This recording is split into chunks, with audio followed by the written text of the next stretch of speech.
and welcome back to Mariana Math Books. My name is Mariana and today I am here with my Nonfiction November wrap-up. So today is November 26th, so there are still a couple of days in November and I am still reading 2 books, but I have finished all of the prompts and an extra book for one of the prompts. And next week I want to do my December Christmassy TBR. So I wanted to film my wrap up today so that next week I can talk about my Christmas reading plans. As you may have noticed, I haven't been here in a while. I think my last video was my Nonfiction November TBR. My life has been very busy. I think I have made this joke before, but how dare my real life interfere with my booktube hobby? All of my reading was excellent. I can't stress this enough. I loved every single book I read. I recommend every single book I read except the DNF. The first book that I finished for Nonfiction November, I started in October and most of it was actually read in October, but I finished it in November and I was reading it for Nonfiction November. You know, it was part of my TBR, so I said I was going to count it, and that is Tarology by Enríquez. Tarology is a book about the tarot, specifically about Marseille tarot. I described it in my previous video. I described it as absurdist nonfiction, and I stand by this. It is it doesn't make sense but at the same time it does, and it is excellent. So the premise of the book is this: tarot is nothing esoteric, nothing magical, nothing occult. So the premise is tarot is an language. It's an alphabet. Each card is like a letter in the alphabet, right? And so when you have an alphabet, you have multiple letters and you have infinite combinations of those letters to form words and sentences and paragraphs and stories. And so the premise of Enríquez is tarot is an alphabet, and you have an infinite possibility of combinations of cards that can form words and phrases and paragraphs and stories. So you interpret the cards by seeing, by learning the alphabet of tarot, by learning the language of tarot, and not for some like occult esoteric reason. And I very much agree with that view. You know, in general, tarot authors who don't like the occult, the supposedly occult nature of tarot in general, those are the authors I am drawn to. In the same, I'm not going to go deep in this, but in the same way that for me religion is not literal, you know? I just wanted to share one quote about that book. This is from the back of the book and it's what convinced me that I needed to read it. And it says, if you want to understand Marseille tarot, please observe the following. Read poetry and about poetry while assuming it is all about the tarot. Is that not the most genius quote you have ever read? Even if you're not like a tarot reader, you can appreciate the beauty of that quote. So that is Tarology, and I read that for the prompt of Secret. The next book I finished it is actually, I think it's a new release, and it's called The Escape Artist, the man who broke out of Auschwitz to warn the world. And that is by Jonathan Freedland. And Jonathan Freedland, the author, is the narrator. I listened to this one in audiobook. This one I saw recommended on Elizabeth's channel at Bookants and Books. This one is about, as the subtitle says, a man, or actually 2 men who broke out of Auschwitz. They were the 2 first Jewish men to break out of Auschwitz, and they did it in order to, as the subtitle suggests, to warn the world about what was going on, because what they realize while they are in the camp is that there is a lot of ignorance that's purposefully perpetrated by the Nazis to keep everyone in check, like to make it easier for them to run their camp. No one can know what's going on.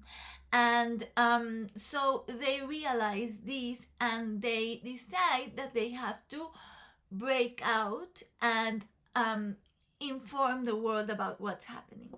This is an excellent book. The audiobook is excellent. I highly recommend it.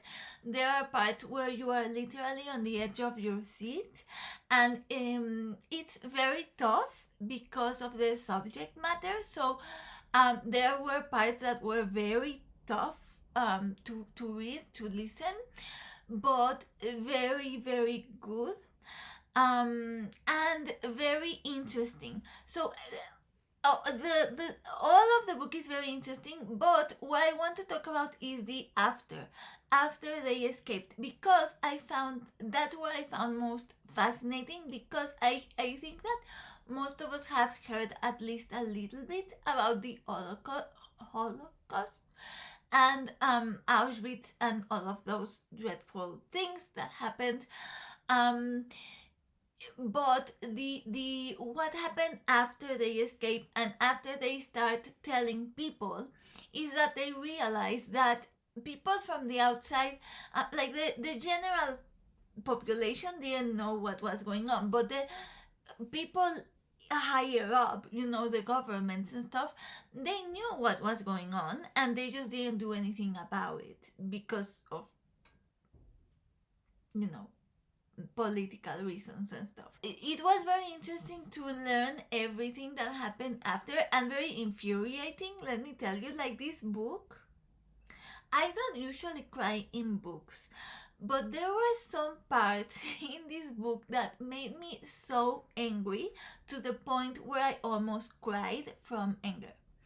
And there is one thing that I just wanted to comment that is very interesting in the parallels of how these men were treated after they escape and how women today are treated when they denounce sexual crimes committed against them, and the immediate disbelief that there is towards the victims and the immediate disbelief that there was towards them and towards what they were saying, and the doubts that they were in the general population about, because as I said, the governments knew what was going on, but in the general population there was this general sense of they are exaggerating, like that's they like why it was very mind-blowing to me to hear the arguments that people said, because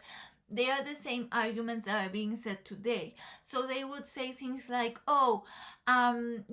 Jewish people have always been dramatic, so you have to, take that into consideration. Or things like, they're too angry, or they're making it too political, like why can't they remove the politics from it?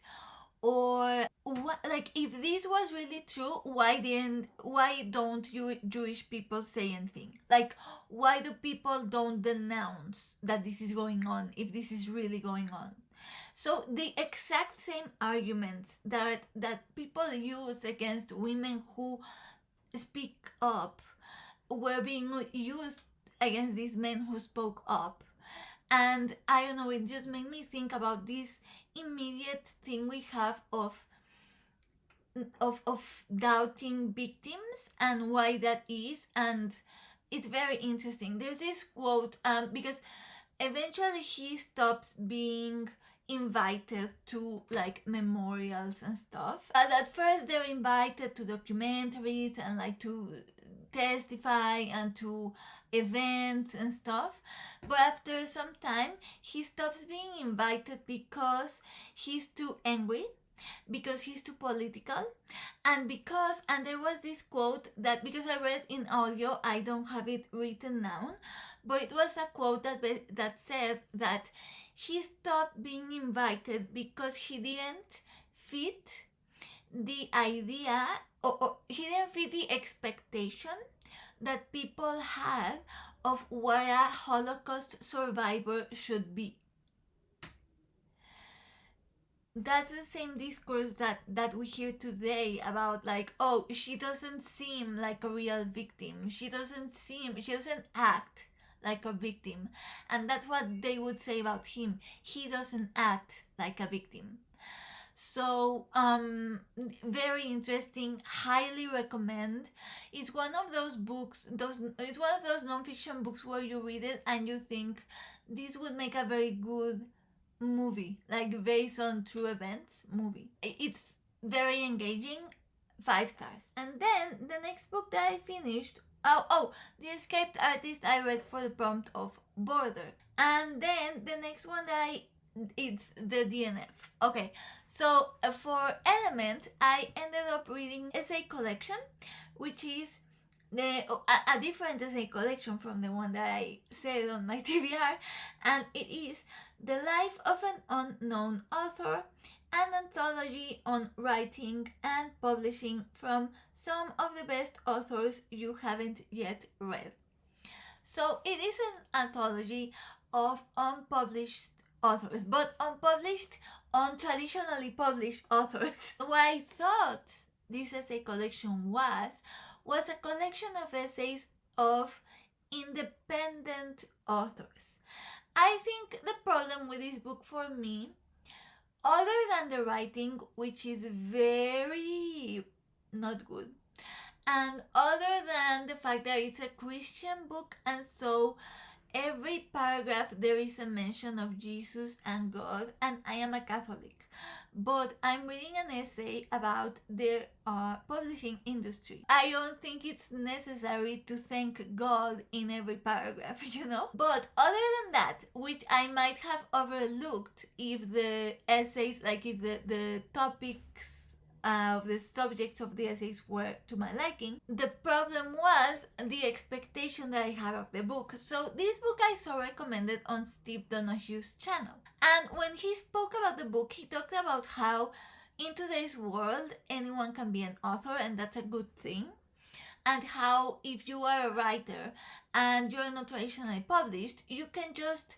go ahead, write your work, and publish it on any number of platforms. You can publish it and sell it on Kindle Unlimited. You can publish it and put it up on Wattpad or on Archive of Our Own, or on, any of the platforms that there are if you write a story and you want to publish it. And so what I thought this book was going to be was a book about authors who like in his video he made it sound like this was going to be about authors who tell the story, like they are unknown because they have their niche, because they are self-published, and maybe, I don't know, maybe it's like a crime thriller self-published author and they have their newsletter and they have their audience and they live, like they make a living from the writing, but they're not New York Times bestsellers, And so what's that like? What's the life of a writer who is self-published, who has their own audience, but it's not like a massive audience? And I thought it was going to be about that, and I was very interested because I myself, for my job, I am I hesitate to say a self-published author because I don't have any books or anything, but I do write, and I do write a blog, and I've been writing weekly for years, and I have my own private audience, So I'm very interested in those topics, and I am very passionate in believing that even if you are not massively well known, that doesn't make what you do less legitimate. But this book it seemed like all of the authors are authors who are not self-published. They are authors who want to be traditionally published and who believe, like, the basic discourse is, oh, it's fine if you want to self-publish. Like, I don't have anything against that, but that's just not for me. you know? Because God is asking me to share my story, but curiously enough, God is specifically asking me to share it in a traditionally published way. And so, combining that with the fact that I was annoyed by the constant mention of Jesus in every paragraph and by the writing was not for me, I ended up DNFing it, and the thing is, I DNF'd it at like 75 or 80%. I went far. I was pushing to finish because I was like, I'm reading it for Nonfiction November. I want to finish it. It's not that long. It's actually super short. I can do this. And then I realized, why am I like, I'm not enjoying this? Because the thing is with essay collections, you always think maybe the next one, maybe the next one, maybe the next one. But after 80% of maybe the next one, I was like, okay, I don't think this book is for me.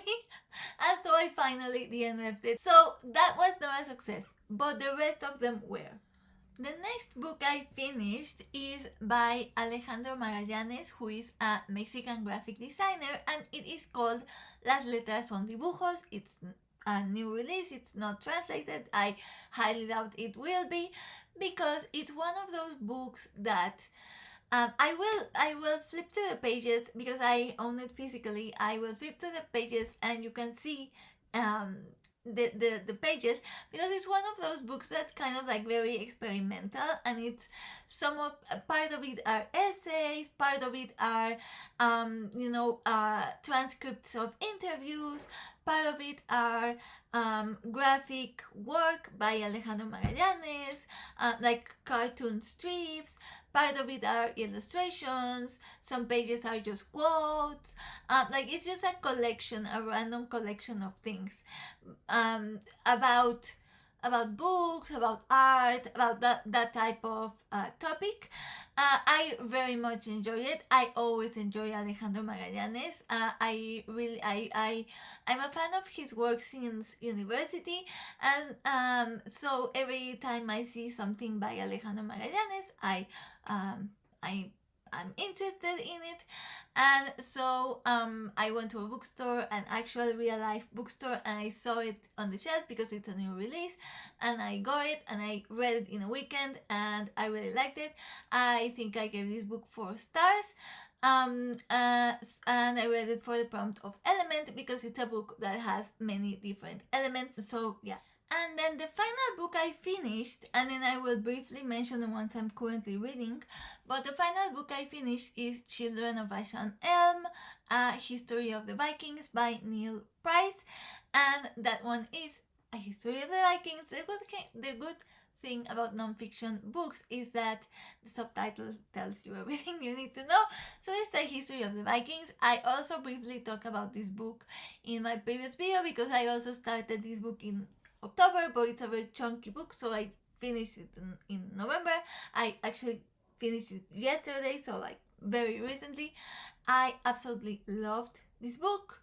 There is not much to say, because the things I found interesting were the history bits about the Vikings. So if you don't find Viking history interesting, or medieval history interesting, or Anglo-Saxon, or any of that type of history interesting, you probably won't like this book. But if it interests you at all, I would very much recommend this book. I think I first saw this book recommended like long ago on Jennifer Brooks' channel, and it was on my want to read this for a while, but I recently finished the TV show Vikings and I am obsessed, and so I just had to read it, and it's so good. It's so good. Like it's so good. Like so good. So if at all you are interested in the history of the Vikings, please do give this book a try. It is so interesting. So interesting.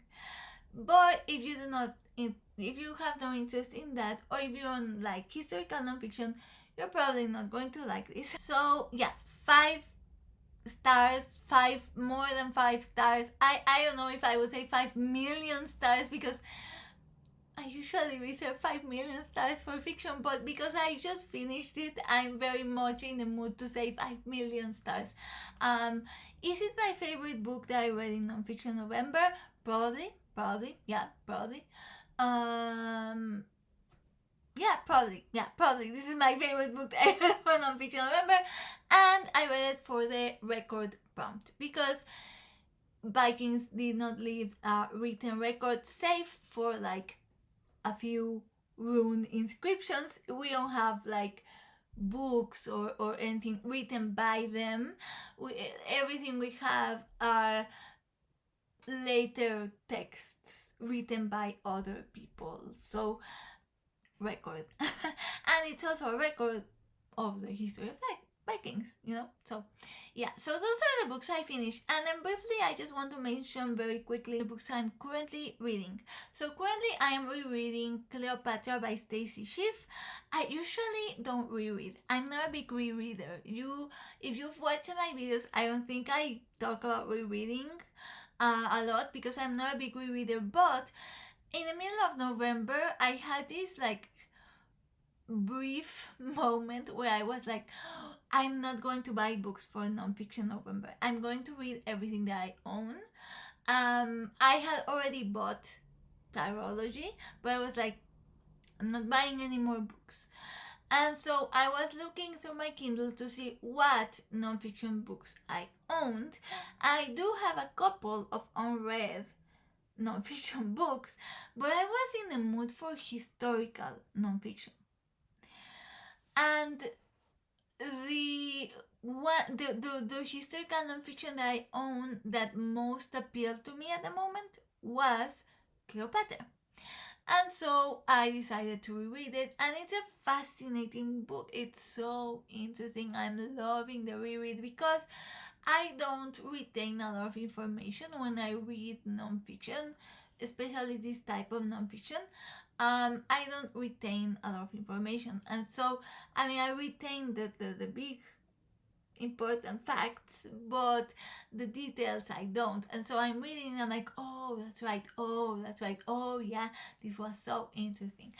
And I'm very much in the mood for historical nonfiction. So, yeah, I'm still in the mood. Like after Children of Chanel and Cleopatra, I was still in the mood for historical nonfiction, and so I am listening to Powers and Thrones by Dan Jones, and there is a new history of the Middle Ages.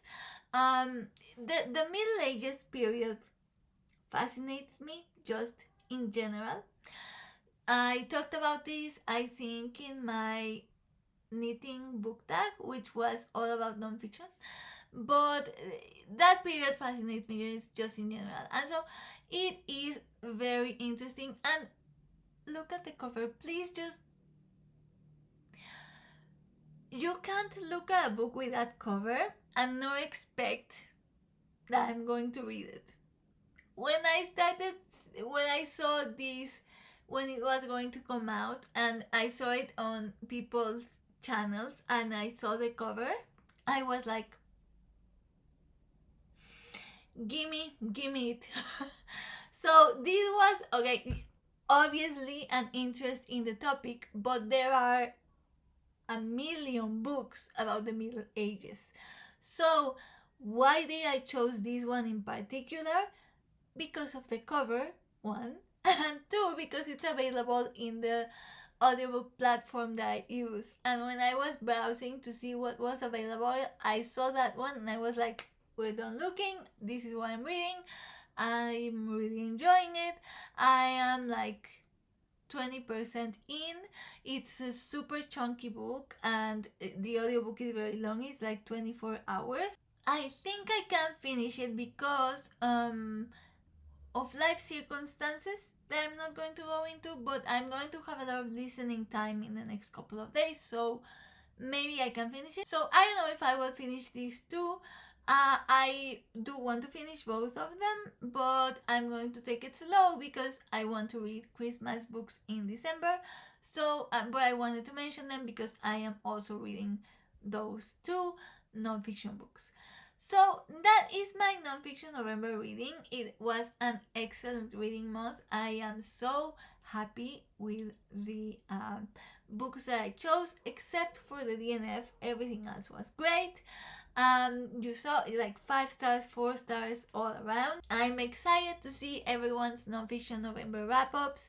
And thank you for watching. I won't keep you any longer because it's already a long video, but I will see you next week, hopefully, with my December Christmassy TBR. I'm excited about that. And in the meantime, I wish you happy reading.